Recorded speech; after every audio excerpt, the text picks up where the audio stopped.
One Sunday in the winter of 1976, student leaders gathered at this community hall in Soweto. They discussed a controversial announcement that had been made by the Department of Bantu Education. Afrikaans would be the official language of instruction in black schools. The minister that really pushed that a concept or pushed that legislation for implementation was Minister M.C. Botha. This meant school subjects like mathematics, geography and history would now have to be taught in Afrikaans. That language had negative connotations at schools like Orlando High in Soweto. Black people had 3 languages to study.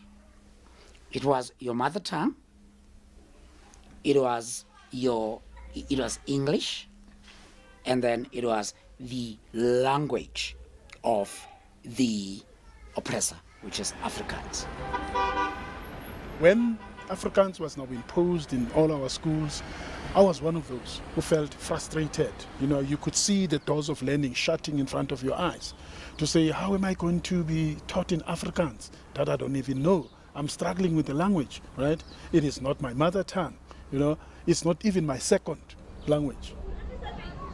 Students then reached out to the authorities in an attempt to voice their concerns. That's when I took the initiative, therefore, to say, what about communicating, you know, with the then Minister of Bantu Education to say, can you explain, you know, what are you trying to achieve? And of course, one expected the Minister of Bantu Education, first of all, to look at the letter itself, you know, correct the grammar, then give me a call and say, hey, let's sit down and explain what we are happening, or what was happening at that time. But he decides to send the police to come and arrest me.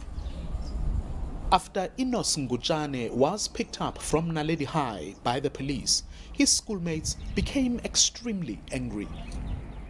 In the days that followed, students took a decision to demonstrate on these streets of Soweto. At that stage, they were fighting not only against Afrikaans, they wanted racial segregation to be completely abolished.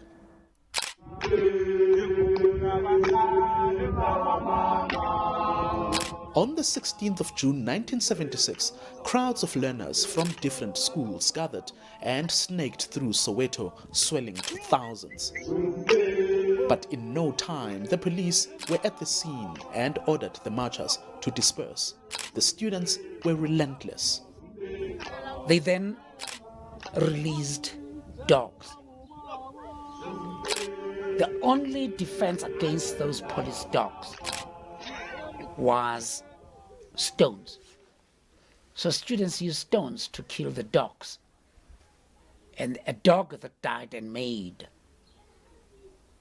the police to start even wanting to use live bullets. In the ensuing chaos, the police opened fire, and 13-year-old Hector Peterson was among the first children to be gunned down. The image was published around the world. The international community began to pressurize the apartheid government to abandon its racist policies. Today, South Africa is a free country, and a monument has been built to honor the hundreds of students who died in 1976. But there's no doubt it was that demonstration that became a turning point in the fight against apartheid. Mpolagaje, Telesu, Soweto.